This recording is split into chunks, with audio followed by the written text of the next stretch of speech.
Let's dive right into this explainer and absolutely demystify what's got to be one of the most stressful processes for literally any founder or designer: choosing a logo. I mean, picking a logo feels like a massive deal, right? Because, well, it is.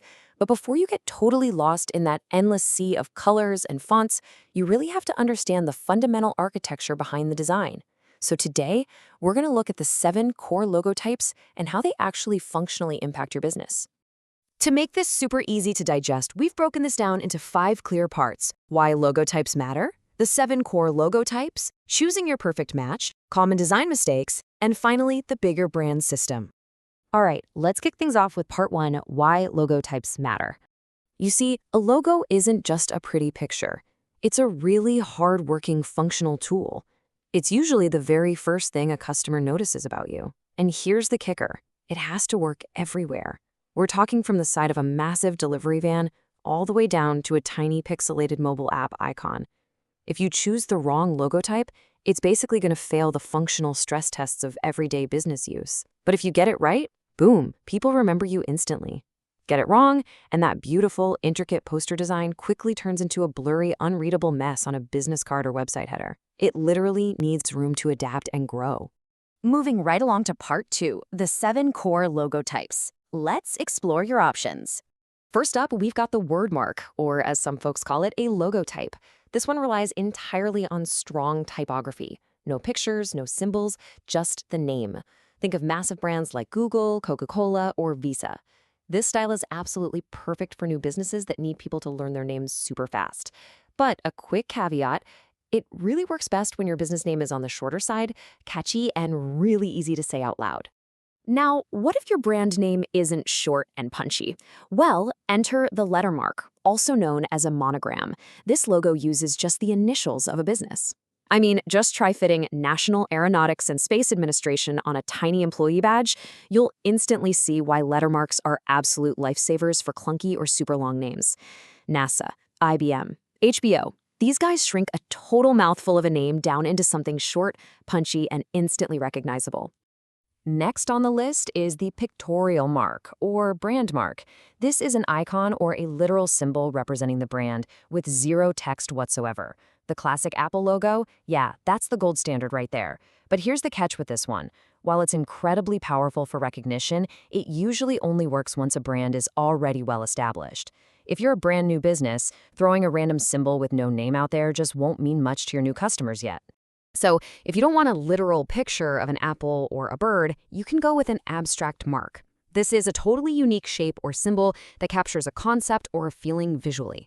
Think about the Pepsi globe or those iconic Adidas stripes. Neither of those actually looks like a real-world object, right? They stand out brilliantly because they aren't tied to drawing something literal. Just keep in mind, they do take a bit longer to become memorable to your audience since that visual link isn't immediately obvious. And then, of course, we have the mascot logo.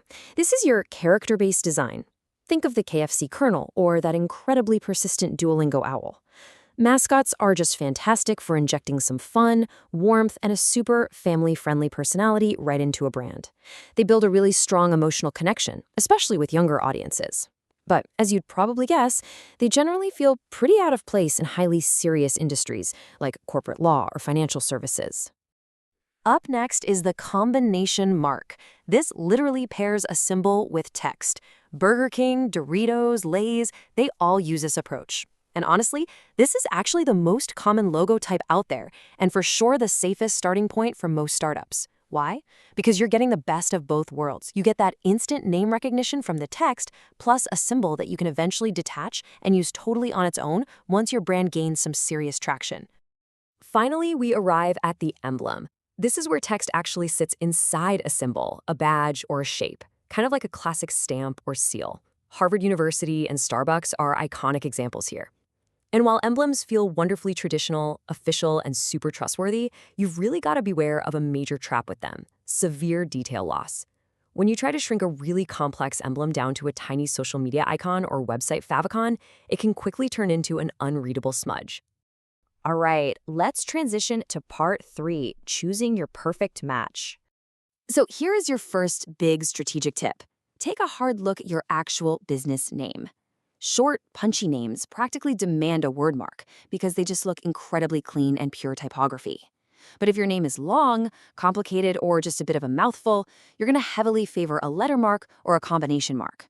You've got to work with the natural rhythm of your business name, not fight against it. You also need to map out two really core things here: the exact feeling you want to convey and the physical spaces your logo is actually going to live in. Going for playful? A mascot is great. Want traditional? Go for an emblem. More modern? Try an abstract mark. But you also have to filter that through where it's going to appear. Like, if your logo is mostly going to live as a tiny favicon on a web browser, you absolutely have to rule out those busy emblem styles that just won't scale down properly.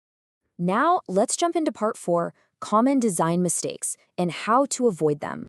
We already kind of touched on the danger of choosing something way too detailed for small spaces, but equally dangerous is just copying a competitor's style. I mean, just because everyone else in your industry uses a combination mark doesn't mean you have to. Blending in literally defeats the entire point. Your whole goal is to catch the eye and stand out from the crowd. And that brings us to perhaps the most critical test of all. Skipping the black and white test is honestly a fatal flaw. This is the ultimate stress test for your design. Listen, if you put your new logo on a printed invoice or screen print it onto a t-shirt in just plain black ink, it must retain its powerful impact. If your logo only makes sense when it's glowing in full, vibrant color on a shiny screen, it basically means the fundamental underlying shape just isn't strong enough. Which brings us to our final section, Part 5, the bigger brand system.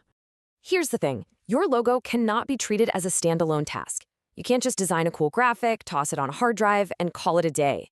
It has to sit really comfortably inside a much wider ecosystem.